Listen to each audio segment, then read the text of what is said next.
The internet has created two classes of humanity. There are people who cannot make their opinion matter, no matter how passionately they want their voice to be heard. And then there are people who can't make their opinion not matter, no matter how little they want their voice to be heard. The latest example of this to cause a kerfuffle, is kerfuffle in the dictionary, I ask you? Is it now a word? I don't know. To cause a kerfuffle in vegan politics is makeup impresario Kat Von D taking a stand against vaccinating infants, right? Now, I think she doesn't really want her opinion to matter. I don't think she wants to be a crusader for this cause. I don't think she wants to do a fundraiser or start a foundation or give a deposition for the United Nations. All things celebrities do, by the way. But she is mysteriously in this class of people whose opinions matter no matter what. Now, yeah, partly this is just the vagary of the internet, of social media taking over the role of the yellow press. And partly also, I think it reflects the culture of hero worship, admiration, looking up to people as role models that still runs pretty deep in white American culture. So I got my best girl Melissa off camera here. When I grew up, I don't think it would be an exaggeration to say there was nobody, i.e. no actual person whom I looked up to, right? But look, stereotypically for a lot of boys, I've seen it, they actually create in their imagination a version of a sports hero whom they relate to, positively. In terms of actually watching the sport, normally these athletes don't say or do anything really that meaningful. But they're somehow so enthusiastic, this spirit of emulation, they start to look up to a sports hero and start to care about his opinions on other matters or what have you. But whether it's an athlete or an actor or what have you, did you grow up with that kind of relationship to public figures? Or any public figure, or even one? I've never asked her anything like this, by the way. No. Yeah. I did have posters on my wall as a kid, but they weren't that sort of thing. Yeah, there wasn't a poster of Michelle Kwan. Oh yeah. I think when I was 8 years old. But no, I wasn't. When I was a kid, I did a research project on Amelia Earhart. Right. School assignment or something. Right. Yeah, right. But it wasn't assigned to me. I chose her because... Yeah. Because feminism. You got to choose somebody. But, yeah. No, I didn't have somebody... Right. Emulated. The fundamental problem here is just that people become famous for reasons so utterly, profoundly unrelated to what it is they're being asked to take positions on. Now, I assume Kat Von D, I've seen one video from her talking about this because it was related to veganism. I assume she knows a lot about makeup. I assume she has detailed knowledge. Because I remember her talking about that, her struggles to actually get all of the ingredients in her makeup to be vegan. There were some technical, chemical changes that had to be made in the formula, blah, blah, blah. How to get this shade of red or something without using a dye that's derived from insects and this kind of thing. So she knows about makeup. Oh, yeah. Why would I assume her opinion matters about anything else? But the American approach to fame and celebrity really seems to be, if you are famous for any reason, your opinion matters for every reason. And, the reverse, as I say, there's this other class of humanity who may really care passionately about and may know a great deal about, a political issue, a health issue, something of great importance. And they absolutely can't, get their opinion heard. So maybe the ultimate ridiculous example of this is Kim Kardashian going to Donald Trump to ask for a pardon for somebody. So why would Kim Kardashian be the person to do this? Our current culture, our current perception of fame, what have you. So Kim Kardashian is made into a lobbyist for some political issues. And the United Nations themselves, try to do this. The United Nations, I remember them recruiting one of the singer-dancers for the Spice Girls to be a United Nations humanitarian envoy. I remember looking at that thinking, wow, nobody at the UN thinks this is an all-time low or something. So even sort of august international formal political bodies, play this game. Definitely, U.S. House of Congress plays this game. I mean, American actors and actresses show up to give depositions before Congress, famous athletes. I think it's because Congress, they want to feel famous. It's ridiculous, but they want to kind of get into the limelight and have these people, give formal lectures. But I mean, look, fame as such is utterly unrelated to intelligence. I mean, who could believe that Kat Von D got to where she is through intelligence? And why would you think she would be more intelligent than another makeup artist who may be very good at the craft who never attained fame, i.e. being good at being a makeup artist, being unrelated to fame? You might know some brilliant makeup artists in the New York area, who have much better informed opinions about health policy, public policy on vaccination than Kat Von D. I mean, these things are really radically unrelated. Again, someone like Kim Kardashian, I mean, in some ways the ultimate example of fame for the sake of fame, just in that nobody can put their finger on any particular talent that she's supposed to have. She can't sing, she can't dance, and so on. But we're going through a period of time where it's absolutely insisted that these are the peoples whose opinions matter about everything. So look, you grew up with two brothers. Did your brothers have idols in the sense? Role models is really, people they looked up to.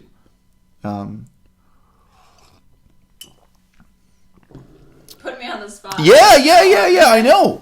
I don't remember them having, they had posters on their wall of, right, bands. One of my brothers really liked rock music, so he had posters of bands. And, I was also into music as a kid, but I didn't think of musicians as public figures or even, people that I looked up to. Right. I liked the music, but I didn't... Right. Yeah, I don't know. It's not... I can't think of any. No. I mean, partly it's growing up Canadian, partly it's growing up communist. My parents were extreme left-wingers. I'm not a communist at all, but I grew up with that. It would have been impossible for me to relate to any mainstream politician that way. Growing up in Canada, your politicians, they just don't matter. They don't have the kind of impact on the world stage that an American politician does. But I mean, nevertheless, the idea of really looking up to and admiring Bill Clinton, of really looking up to and admiring George W. Bush, or, a bunch of Canadian politicians most people watching this will have never heard of. I mean, even that's, it's very alien to me. It's something I can't relate to. It's something I can't understand at all, right? Mm-hmm. But I've been through this. I've been through this in vegan politics, most obviously in my confrontation with Durian Rider, right?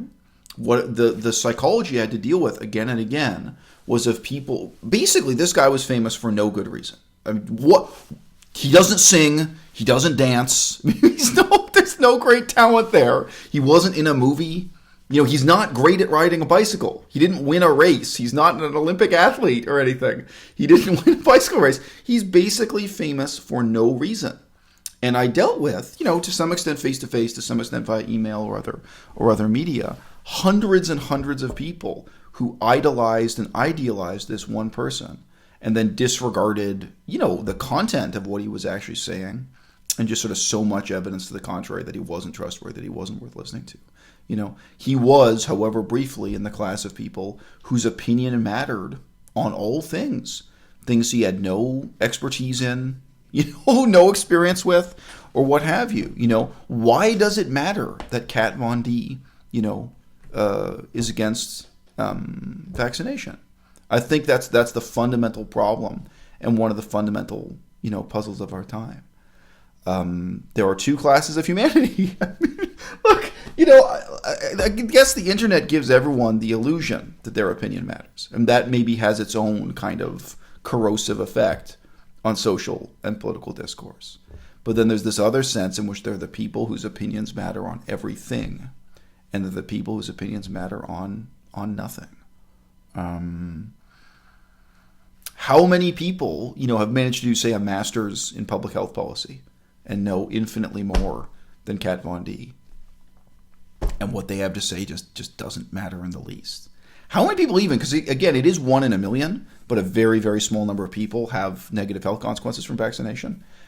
Their stories are also interesting, and some they're still pro-vaccine. They say, well, I'm the 1 person in a million who actually had medically real health consequences of this, but I can still recognize this is this fundamental, advance that, even though I may suffer the consequences, this still matters. Those stories are out there. I mean, you can find them Googling around. I've heard one story like that on the internet here on YouTube, that really matter. I did. So, I have a daughter. She's now 5 years old.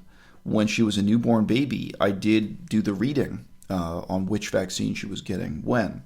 And the vaccines do have an immediate effect on the child's health. They have a reaction. They become very unhappy, very disconsolate. They're in real discomfort. They don't sleep properly for several days. They normally need to be treated with a mild painkiller like baby aspirin. So there's a form of the analgesic aspirin that's special for it's not normal adult aspirin, but they normally do need to be helped through those couple of days after they get the shots. It's a big deal, and it can be very traumatic and disorienting for the parents because they see before they're familiar with the behaviors of the baby, and then they get this injection, and then it throws the baby's mood and behavior all out of whack. There's this really extreme, reaction to it. So 2 things. When I did the research, one of the main things I was paying attention to was just the order of the vaccines. Because some of the vaccines, they were for illnesses the baby couldn't possibly get till they were 3 years old.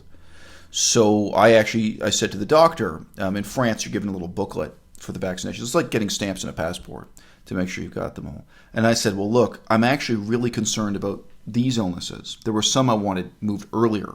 I said, I need these right away because you can actually get them now. And I said, but some of them, it seems to me we could do 4 months later when we come back for another round of vaccines. Just moving the schedule slightly because it already was spread out over a year and a half or something when you get the vaccines.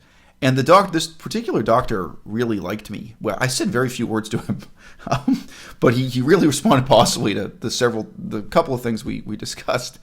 And he really looked at me with great admiration. And he said, do you know, what you've just proposed, that was the schedule we used to follow just 4 years ago. He said that was, and the government changed it. The government changed the schedule. And I always thought the schedule 4 years ago was better. This was a kind of minor technical change. But, look, the response to this from Unnatural Vegan, I thought was incredibly shallow, stupid, and just kind of aimless. If you sit down with someone and show them a videotape of what it looks like to have an infant die of or suffer with pertussis. So pertussis is generally called whooping cough. We're talking about infant pertussis. If your baby gets pertussis, you are going to watch it and hold your baby and be trying to comfort your baby while it dies a long, slow, painful death. And if the baby survives, it's quite possible it's going to have permanent brain damage, basically from asphyxiation, from lack of oxygen. The throat swells up, and they suffocate to death.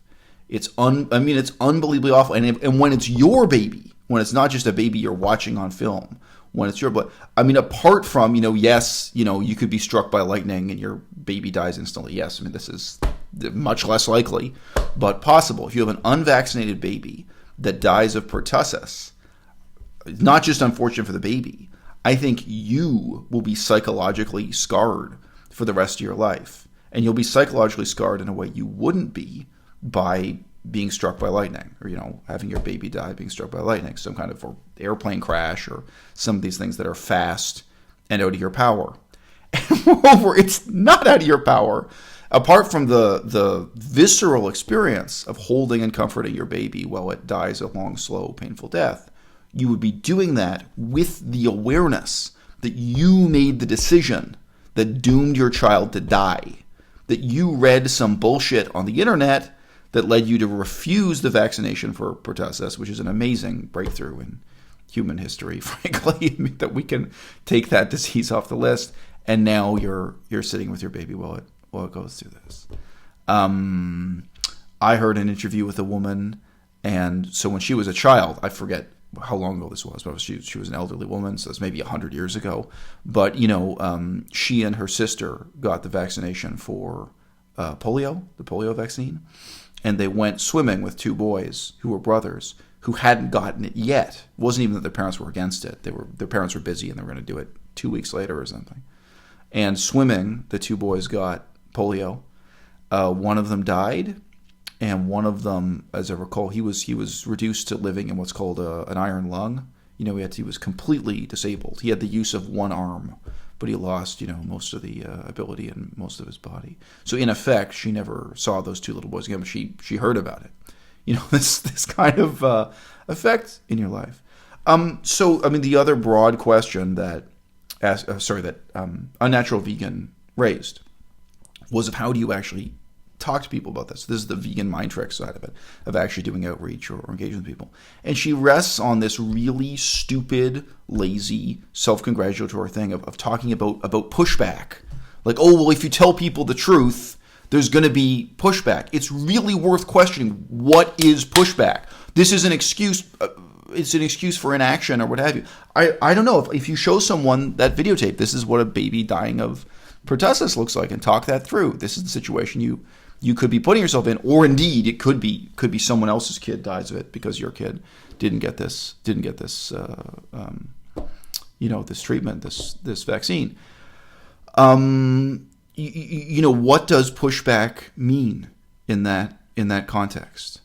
I have engaged Socratically in conversations with people, vegans, who were anti-vax. And when I just talked through the adult reality of, if my adult daughter was going to go to Cambodia in the future, the first thing I ask about is do you have the vaccines you need to be going to Cambodia? When you ship out with the U.S. Army to do service in the tropics, even Japan, there are a few vaccines you need to make sure you got for going to Asia. Are you up to date on your vaccine card is the first question you ask, And I asked about, I remember talking to this particular vegan parent. So, if your son or daughter were going to Africa to do humanitarian work, you wouldn't be interested in, their resistance to these tropical diseases that they're going to be exposed to over there. And what you got on the other end was doubt. Gnawing self, you can call it pushback. And the guy did give me some answers. He didn't just sit there completely in stunned silence. But these were questions he hadn't asked himself before. And I think that is because the whole platform, the stage on which this little drama is unfolding, is basically white privilege in a very real sense. Is people who live in the suburbs of Wisconsin and who think diseases don't touch them or don't touch anybody they know because they live in a society where it's possible to have that delusion. And in Cambodia, in most of Africa, nobody has that delusion. Everybody knows somebody whose child died a long, slow, terrible death, from communicable disease, or a grandparent or an aunt or an uncle. Everyone's kind of aware of the danger that's in the air, in the water, in the mosquitoes, you name it.